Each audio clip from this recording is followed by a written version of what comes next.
Welcome to Chapter 8 of Sports Business Management, talking about increasing membership sales, right? Kind of the bottom line for most fitness gyms. So again, depending on how your gym is set up, some of this will apply, some of this won't. Or if you're setting up a gym, you may want to think about the benefits and downfalls of setting things up with a membership team versus doing everything at the customer service. So we'll kind of talk about that. So first, strong sales skills are critical to the success of any venture. Now, they talk about how, if you have a beautiful facility, a lot of people fall into the trap that, like basically if you build it, they will come type of thing. So strong sales. So the second part that they talk about is strong sales skills are not about technique or manipulation. They say it's about being a leader and being a good communicator. I would actually take that a very strong step forward, because again, we've all dealt with shady salesmen, or we've dealt with people that are really good salesmen and they still sell you stuff that's not really like what you want, what you need. So I'm going to recap the points that they're going to make, and then I'm going to also make a even better insinuation that I think is even more important to this. Okay. So one, fostering the partnership between reception or service desk and the membership department, turning telephone calls and email inquiries into appointments, and maximizing face-to-face. To be honest, I don't know that you need to be cold calling. I don't know that you need to be doing phishing emails. Again, I think we can market gyms a lot better now through social media than using those two platforms. And two, I honestly believe the best way to sell memberships is for the people that are selling memberships to be highly aware of all the benefits of fitness, to be highly aware of all the services that the gym offers, to the point that they probably should have an exercise science degree and just be able to speak from why they work at that gym in particular, why they believe in that gym and the mission of that gym, and be able to help from there. So with that being said, I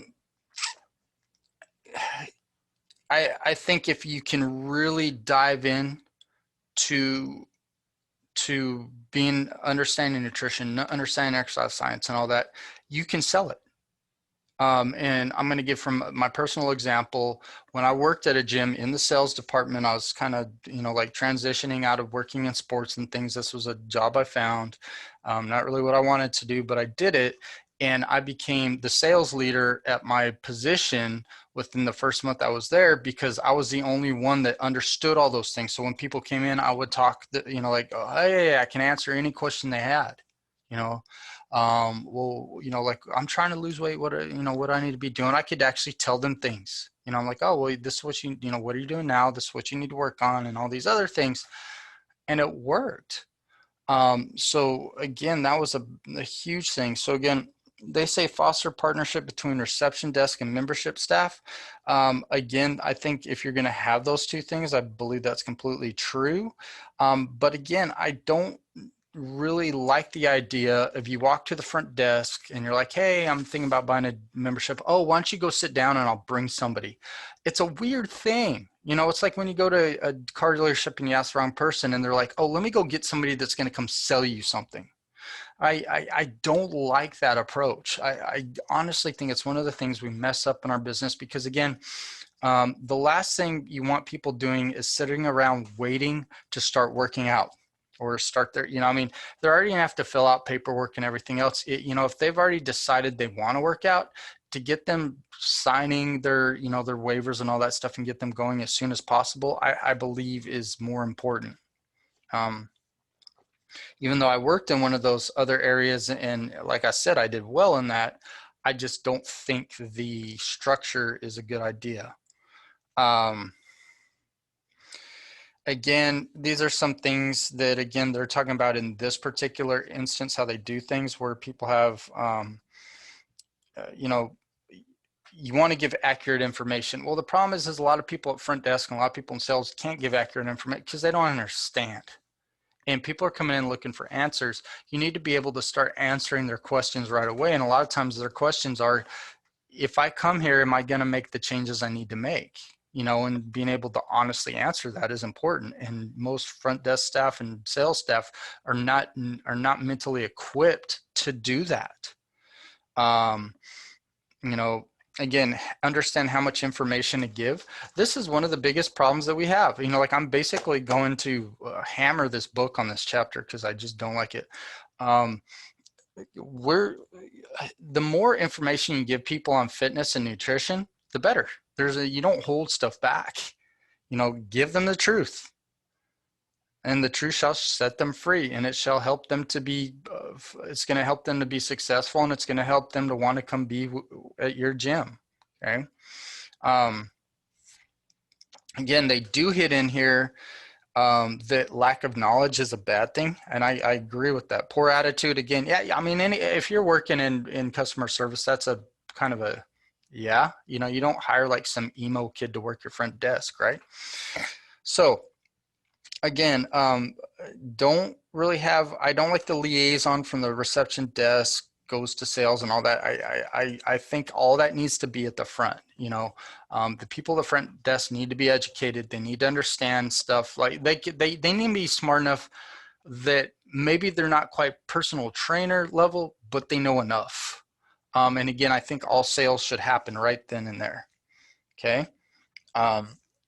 Again, incentives, you know, they talk about having incentives passed down from sales to the front desk so that it kind of incentivizes them to work together. Again, I'm not big on the whole structure of commissions in gyms. And the reason being is not every, like I said, it's a relationship. Not every gym is meant for every client. Not every client is meant for every gym. And again, if you're just helpful, like it builds better relationships. Even if they don't come there, it builds a better relationship. The worst thing you can do is sell somebody a membership or a package or supplements or anything else they don't need. They don't get results. They're mad. They're upset. They wasted their money. And the bad press you get from them blabbering on to everybody of what a like terrible gym you have is worse than just saying, look, what you're looking for is actually like, you know, like a mile down the road, right? You send them a mile down the road and they're happy. They don't say anything bad about it. Maybe they don't say anything good about your gym, but they don't say anything bad about your gym, but it's better than them telling all their friends and family and anybody else that'll listen what a crooked, crappy place that you got. I mean, that's the worst thing in business is having people badmouth the business. And people are more likely to talk about what they dislike and hate versus what they love, okay? So again, I honestly, this is chapter, I'm going to kind of revamp it a little bit. Again, tour cards, you don't really need to, again, that's kind of old school stuff. A lot of gyms still do it, but in all honesty, when somebody comes in and they want to tour the facility, you know, yeah, you're going to get their information, but don't call them and bug them. You know, if they come in and check the place out, and if you could answer all their questions, they're going to sign up right then. I mean, if you have to do a tour card and call them later, hey, you missed it, right? You know, like if you have what they need, you know, when people come into the gym, it's because they're ready to make a lifestyle change, or they're already in that and they're just looking for, you know, like the right place. And if you're not, if you're not the right place, they're not coming back. I mean, that's just that. You know, if you were too expensive or whatever else, and like, I'll just go to the place down the road, they're not coming back. So don't bug them. If you miss somebody that was in the midst of trying to change their lifestyle, you missed it. I'm sorry. Okay. Again, they talk about radio advertisement, newspaper. You don't have to do any of that. Yeah, you know, social media has opened up a whole new platform, right? And again, you can basically give tours on your social media, because if you're walking people through the gym, showing them things, you know, you're showing clients doing different things or highlighting different things, they can get a good idea of what you got before they ever step in, right? And so you can do a lot of marketing and advertisement there. And then when they walk in, then you do all that. All right. Again, liability waivers, you know, as much as nobody likes to fill those out, you need to do that. You know, you can do questions like what motivated you to come in. That's all stuff like you can do a formal thing, but again, that's usually because the people at the front desk or the membership folks don't know how to answer that. So they ask all that and they write it down. No, when you ask it, address it. You know, if you're a good personal trainer, a good fitness professional, which again, like I said, I think the front staff need to be that, you know, your sales staff need to be that. You know, they need to be like, oh, well, we can help you with that. You know, here's some of the programming that we have that tailors to that type of training or whatever else. And, you know, we've got, oh, you're into sports. Okay, well, we got this person that specializes in soccer training and somebody in football or whatever, you know, I mean, whatever you got, you can answer that. Right? You don't have to be like, oh, that's interesting. Oh, you want to lose weight? Okay, cool. You know, and you're just writing it down. You know, then they're sitting there like, you know, what are they writing? Are they just writing like, yeah, he's a fatty or something? I mean, you know, you're just writing things down. It doesn't help. And that's what most sales, they're like, here. And then they have somebody call you, right? Because what are they trying to do? Sell you on some more programming. Not only do we want you to, you know, join our gym, but, you know, we're going to set you up with a personal trainer who may or may not be able to help you. Right. So again, you know, I think gyms need to revamp how they do things. And again, we need to hire more professional staff from the ground up. Right. Telephone best practices. Like I said, I don't think you need to be calling out. I don't like cold calls. I think in this day and age, nobody appreciates that.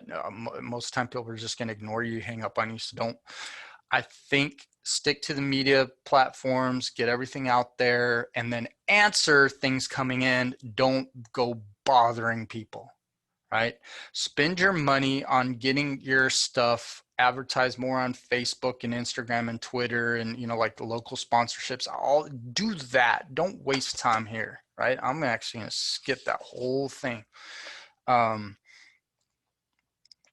only thing that I want to talk to you about on here is, again, be friendly, be professional, and listen more than you speak. Don't wait to just be like, oh yeah, I want to tell you something, right? Listen to them and answer their questions, okay? And that's in person or on the phone.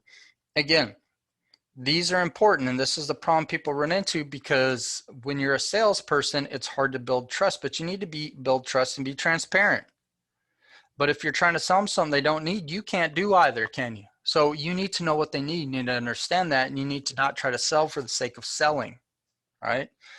Again, ask probing questions, right? So, and they don't have to be probing. Like, just be like, you know, stuff like, well, you know, why'd you come in today? You know, why are you here today? And what do you know, like, what do you want? You know, in all honesty, what if there's something we can help you with? What can we help you with? And again, like I said, if you'll be not only transparent, but be willing to lose a sale, like be like, just tell me what you're looking for. Like if you'll be open and honest with you, I'll tell you whether or not we can do that. You know, and if we can't, I'll try to help you figure out who can. Okay. Again, I'm going to skip some of this because it's just garbage. It says offer prospect at least 3 membership types. Again, that's trying to sell stuff for the sake of selling stuff. I mean, look, tell them everything you got, right? You know, these are the services you can pay for. Based on what you said that you're looking for, we've got this, or we got this, or we got this. You know, this stuff doesn't sound like it's something you're really interested in. I mean, maybe you are. I mean, you know, I'll tell you what it is if you want to know. But just based on what you told me so far, these are 3 things that you may or may not want. And so you just talk to them about that. Okay. Again, building rapport. You know, if you're honest, that's going to happen. If you're just trying to sell for selling's sake, it's not going to. I just recently went in to go buy a new mattress for a bed, and the dude that was trying to sell me was all about the sales stuff. Thing he didn't know is he could have just relaxed, because I already knew what sales were going on in that store, and I was coming in to buy the bed. I just wanted to kind of figure out which one I wanted.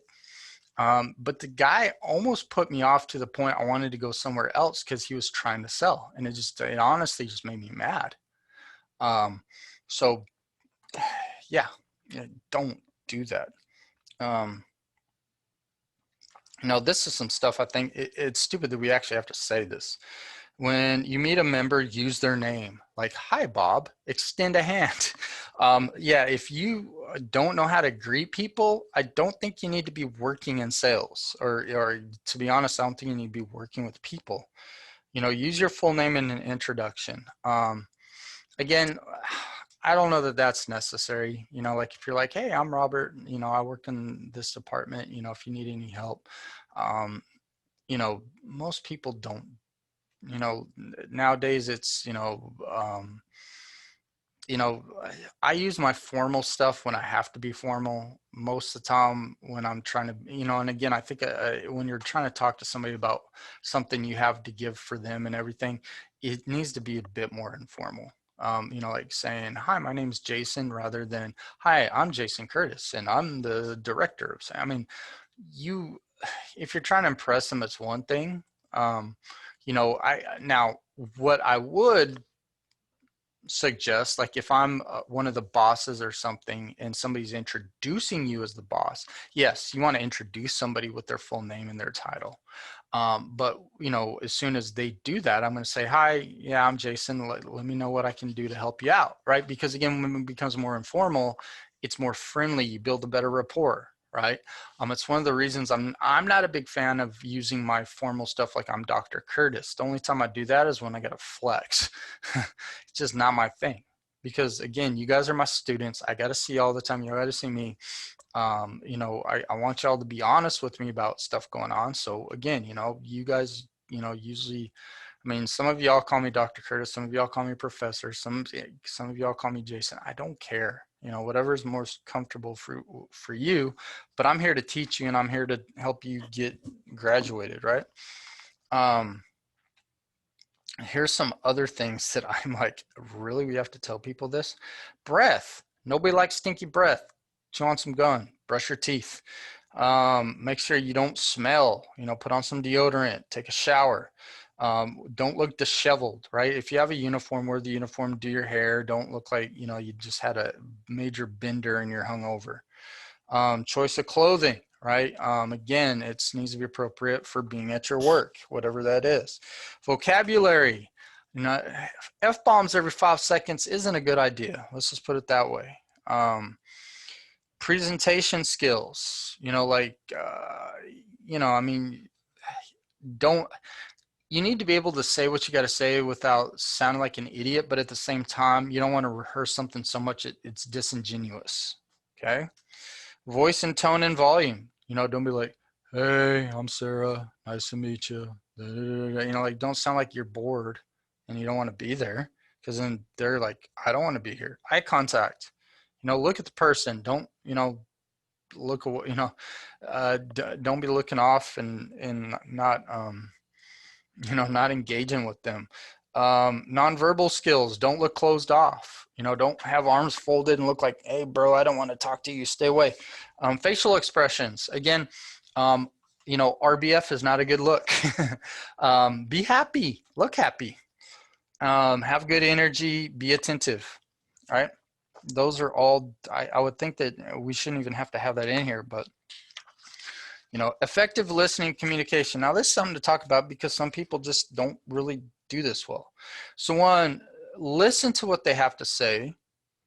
Once they say it, if you're kind of, again, you kind of repeat back what they're saying so you make sure you get it. That's called the interpret.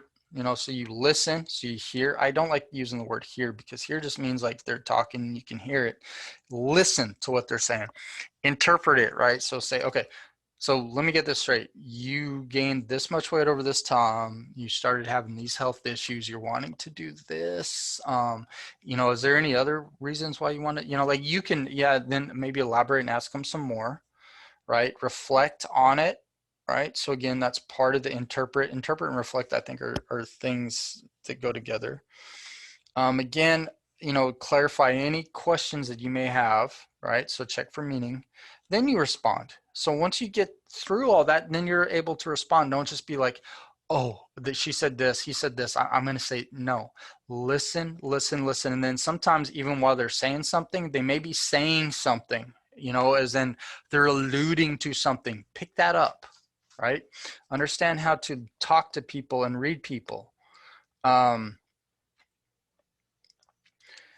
Again, they get in this whole thing of like they lack motivation. They need to discuss with the spouse or partner at home. They don't see how exercise program could work in their schedule. They're not financially qualified. They have to get in shape before joining the club, right? Again, those are kind of dumb excuses, but people will use them. And again, they'll use them with salesmen because most of the time salesmen are dumb. Again, I've been to too many clubs where somebody's trying to sell me on it. And I'm like, you don't realize I know 1,000 times more things than you do. Don't talk to me about that, right? It'd be, and again, if I use an excuse not to come to your club when I'm a fitness person, I walk into a club already wanting to be there. So if you make me mad enough, I'm going to leave. That's on you, to be honest. Again, lack of motivation, right?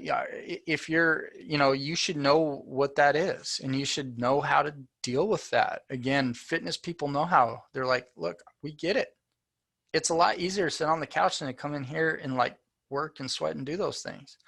But some of, you must be unhappy about something, like, why are you here? Is your health failing? Do you look in the mirror? You're not happy? Something brought you in here today, right? And so apparently that's not working for you, so let's create a plan that works for you. And again, you don't have to come and kill yourself. It all depends on how much you want to gain and how fast you want to do it and all those other things. There's so many things that play into this. If you want to ease into working out, we can ease you in. If you want to jump both feet in, we can do that. And we'll talk about the good and bad of both, like all of it. And we can adjust things as you go along. If you jump in both feet and it's too much, we can throttle back. If you come in, and you're just putting your toes in the water and you feel like you want to start picking up and ramping things up, we can do that too. Right? Again, why can I say that? Because I understand this stuff and I understand people and I understand where they're at and I've worked with enough folks. I don't have to sell you. I just got to help you figure out what you want and how I can help you get that. Right? That's it. Again, discuss with the spouse or partner. I mean, in all honesty, before they came in, that probably should have conversation already happened. That's not a real excuse. They don't see how exercise can work into their schedule, and again, you just tell them, say, look, it's got to be a priority. In all honesty, if you think you're going to come in at 4 a.m. on Mondays and come in at 8 o'clock on Tuesday, come in at 5 on Wednesday, it's not going to work. We got to figure out a time that works for you. And saying that you don't have time is a really bad excuse because none of us have time. We're all busy, but this has got to be a priority. It's just like everything else. Do you prioritize brushing your teeth every day? Yeah. Why? Because it's good for your teeth and nobody likes stink breath. Do you prioritize taking a shower every day? Yeah. Why? Because it's healthy for you and nobody likes stink, right? Do you prioritize eating breakfast every day? If that's, do you prioritize eating every day? Yeah, I eat it. Okay. Right? Because you need food, you need those things. Do you make priorities for everything else? This is a priority for your investment in your body and your health and your happiness and everything else. We'll find some time, and we don't have to carve out a whole lot of time. Like maybe on some days you're only gonna come in for like 30 minutes, and that's fine. Maybe other days you're gonna come in for an hour, and that's fine. But we're gonna find a consistent time where you're coming in. Okay. And it will work. It's the other thing. Some people just don't think it'll work. Are they financially qualified? Depends on your gym. And if they're not, don't sell them an expensive membership they don't need. Send them someplace that works into their budget. Again, like I said, don't make them badmouth y'all because nobody's coming in. You can sit there and help them up to that point, and that's the thing that they'll leave with. They may go tell people like, man, I really want to go there. They were so nice. They were so helpful. I really felt like I just can't afford to go there. And somebody's like, well, how much is it a month? They're like, oh, it's like $80 a month. They're like, well, I can afford that. Maybe I'm going to go there. See how that works? Instead of you selling an $80 membership a month and they come for a couple months and then they bow out and they badmouth you to everybody. This is why the fitness industry drives me nuts, because we got too many morons from business coming in and just trying to sell. And again, really good business people in every industry will tell you, sell people what they need, sell people what they want, but by all means, don't sell people what they don't need and don't want, because it's going to hurt your sales in the long run. Okay. And again, nobody has to get in shape before they come to a club. You know, a lot of times it's good, walk them through, you know, and show them, say like, look at that girl. She's more out of shape than you, or that guy's more out of shape than you. Oh, you see that girl over there? Yeah, she used to be like 80 pounds heavier. Look, you know, I mean, look at her now. She looks amazing. Or look at him. He looks amazing, right? They've been where you're at. Look where they are now. You know, if you ever want to go talk to them or anything, I'll introduce you. I'm not going to put that pressure on you, but you know, if you want to hear their story, you know, I'll ask them if that's okay sometime. And if you'd like to, or if you want to approach them sometime and start to, you know, like if you're here and everything, go ahead. They're really, you know, like I know Mr. Davies or I know Miss Johnson, and they're really, really nice. Or, you know, those are things, right? And again, you know, you're not making anything up. If you're good at what you do, you know those people and you know their stories, right? Trust busters, preconceived notions of the prospect. Again, don't just expect what you typically expect when people walk in. Let them talk to you. Don't talk down to them. Don't treat them as less than what they are. Okay. Again, don't be an inappropriate appearance. Now, again, if somebody pulls you off the floor, it's during your workout break and you have on your workout clothes and they really want to talk to you. I mean, you just say, hey, excuse me, sorry, I'm sweaty and I'm in my workout stuff. I'm actually on my lunch break or workout break or whatever. But yeah, I'm taking time to come to, yeah, they'll understand that. But again, don't look disheveled when you're not supposed to be doing that. Okay. And again, don't push to make the sale, right? Get them what they need. Right. Again, some of this stuff doubles up on some things we already talked about. Again, build a connection with them, right? So, you know, whether you've been through what they've been through, you've worked with people that have been through what they've been through, connect, okay? Connect with them. You know, again, this is all psychological stuff. And again, they use it in kind of a janky way in here that makes me mad, but yeah, ask them, say like, you know, why are you here? You know, like, how do you feel about where you're at? You know, how do you feel about like where you'd like to be? Like when you think of yourself there, what do you expect to feel? What do you expect to see? What do you expect like your life will be like? You know, those are great questions.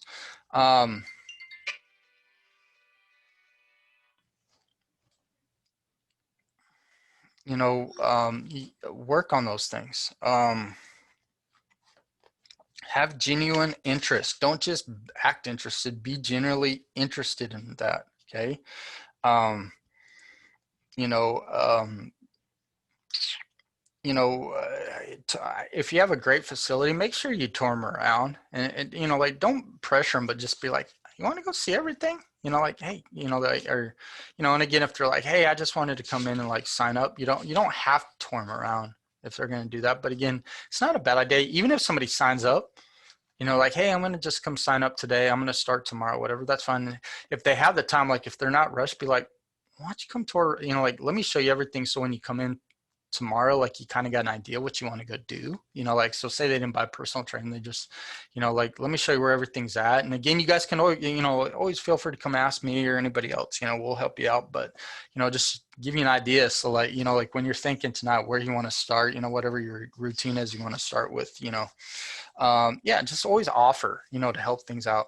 You know, it's not a bad idea to have some giveaway stuff, like, you know, to folks when they first come in, you know, like you may, like when you sign somebody up, if you got a smoothie bar or whatever, you're not losing money. Like, even if after you signed them up, you're like, well, I already got their money, you know, be like, hey, if you want, before you leave, here, take this ticket over there and go get you a smoothie on your way out or something if you want, you know, like those are just nice things, you know, and it doesn't kill you to do those things, right? um, and again, it just makes them feel like you care about them. And again, you should care about them, because without them, you have no business, right? So don't pretend to care about people, just care about them. It's really that easy. um, Again, you know, a lot of stuff in here just drives me nuts.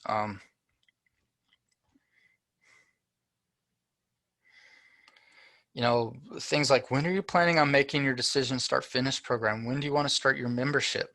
Oh, no, right? Yeah, you know, if they came in, they're ready to go. That's the thing. If they came in, they're ready to go. They're contemplating. And what you got to do, and again, it's not about the sale, it's about helping them change their life, right? So don't talk about, when do you want to start your membership? When do you know, say, look, you came in today, right? That's a good first step in trying to change whatever's going on. Like, you're trying to lose weight or get healthier, lower your blood, you know, good first step. Let's get you going, right? You know, if you got time today, let's, let's get you going today. um, you know, and sometimes maybe they're not willing to make the commitment to your gym. You know what? Offer them a little 3-day pass. Say, look, we'll have you sign the waivers today.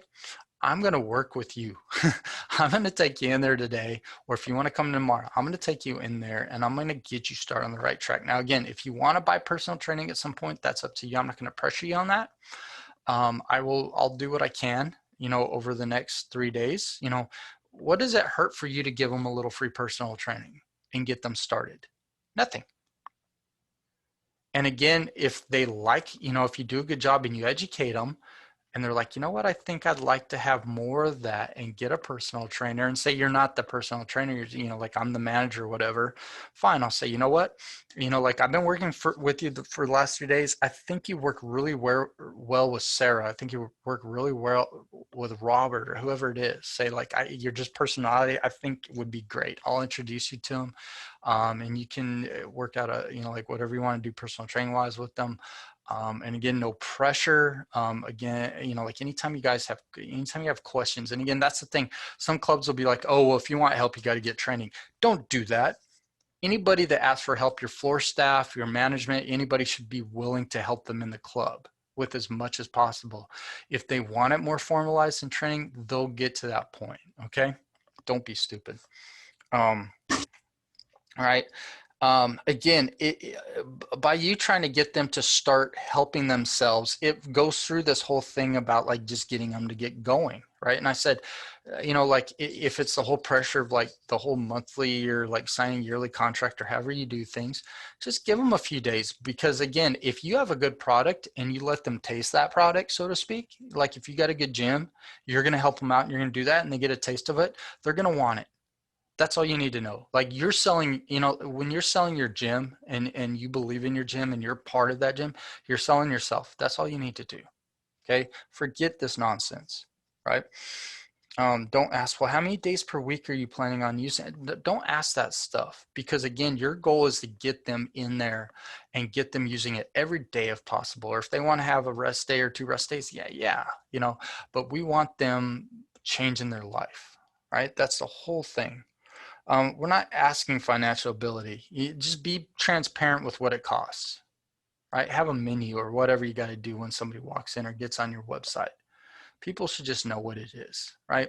Let's get that past, you know, like, if they walk in the door, they should already know what their financial stuff is going to be, right?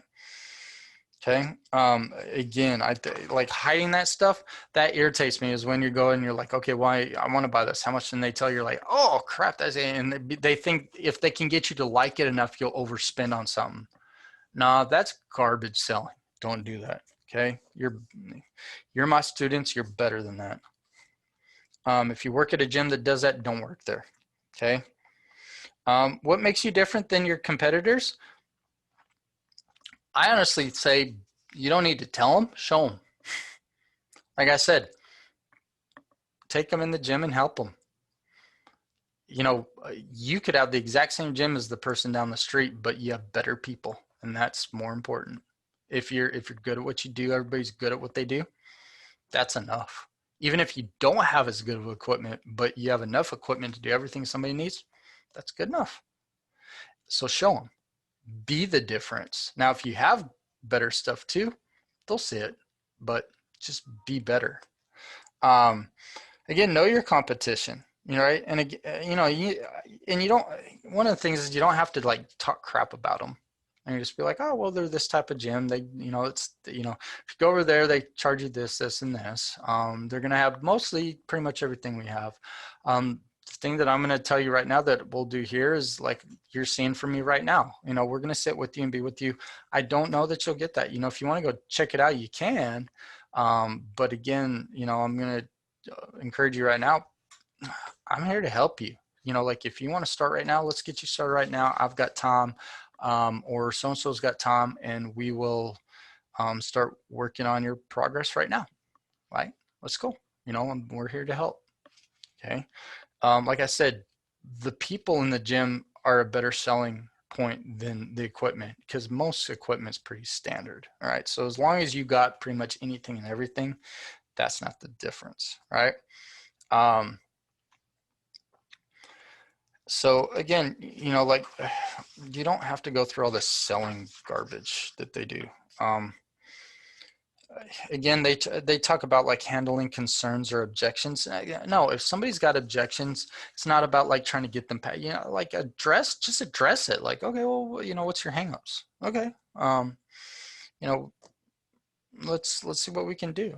Like, do we, can we meet your needs or can we not? That's all it is, right? And then it says, you get through all that, then it says present the price. Now the price should already been known. I'm sorry, if you're gonna hide it, then you're overpriced.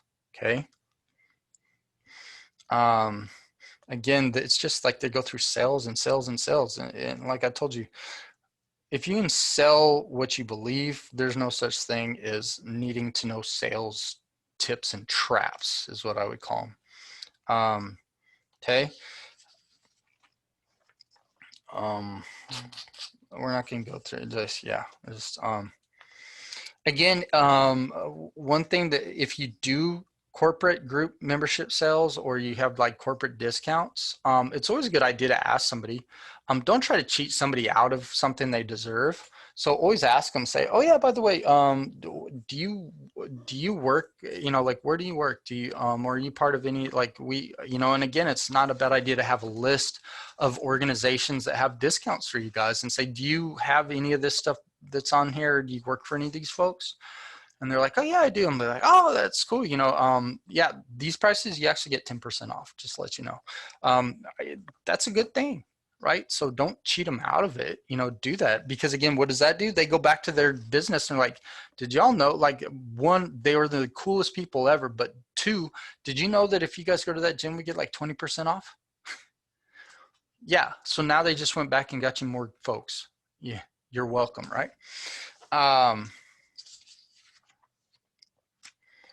Again, here, they talk about health club benefits by increasing its membership, gaining more publicity, and working with corporations. Most health clubs work on, they say this, but what do most health clubs do? They sell memberships. Most of the people don't come in. They save some money on the fact that they don't have to repair things all the time. Those people eventually leave. They kind of badmouth your gym, but not too bad because you weren't too terrible. You're like every other gym, so whatever. More people come in. Where you could totally do your business different, where you have a really great business. Everybody pretty much that signs up comes and works out all the time. They love the people there. You have great relationships, and they're always telling everybody, they got the results at your place, that they feel welcome and loved at your place, that people there are so nice and so helpful at your place. Everybody wants to come in. Just saying, right? If you don't have corporate memberships, you can set those up. And again, it's just you saying, look, hey, I mean, here's the thing. Some people are like, well, isn't it a give and take? Don't you got to get something from the other corporate? Look, if they want to give you something, great. You know, if they have something to offer you guys, great. If not, so what? Just give them a discount. Go to a corporation and talk to them about like, hey, we'd like to work out a corporate partnership. And they're like, we really don't want to give you a discount on anything. Say, that's fine. But what I'd like to do for you guys, and you guys can basically add this in as part of your health package, you know, is just let everybody know that by them working here, we're going to give you guys a 30% discount or 20% discount. Put that in the new hire package. You know, if you don't mind, we'll even make up little advertisement flyers that you can hang up in here, or some digital stuff that you can put on, you know, just let people know they can come. You know, you're just giving them something, and that's fun, because guess what? You have a captive audience that feels like they're special for working there. That's a benefit for that company, but it's also benefit for you, because they're like, oh, I better go take advantage of my discount, right? So again, you don't have to actually get something from the other business, but by offering a discount to that business, you know, that's fine too.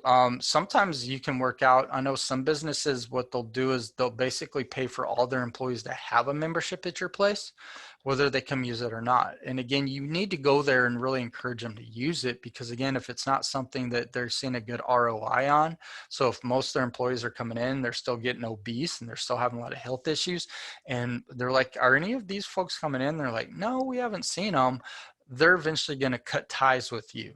Right. So again, if they're going to do that, you need to say, you know what, I'm going to come in every now and again. I'm going to do some, you know, healthy eating seminars. I'm going to do some Q&As. I'm going to do some fitness stuff. Anytime you guys allow me to come in, I want to do that, because I want your employees to be healthy. I want them to be happy. I want them to really use this benefit that you guys are paying for. And thank you so much, by the way, for doing that. And I want to see your return on investment grow. So offer them something even if they don't ask for it, right? Because in return, it grows your business. I know a lot of this stuff is not in a book. And a lot of times it's counterintuitive to how folks think, because they're always like trying to screw, you know, like, can I screw somebody else out of their money, you know, or can I get the most money out of them with me doing the least? It's a wrong attitude. Right? That's why most people fail in fitness. What's the least amount of work I can do and look good? Wrong attitude. What it means is you're never going to see the results you want, right? Same thing in business. You're never going to see the results you want. So I'm going to leave you with that. Again, it's one of those chapters. I don't like that chapter in there. I've never seen a good sales chapter in any book, to be honest, that and I've read some. I know there's probably some books out there that are saying pretty similar to what I'm telling you, but I don't know. That's my perspective on it. So anyways, see you in chapter 9.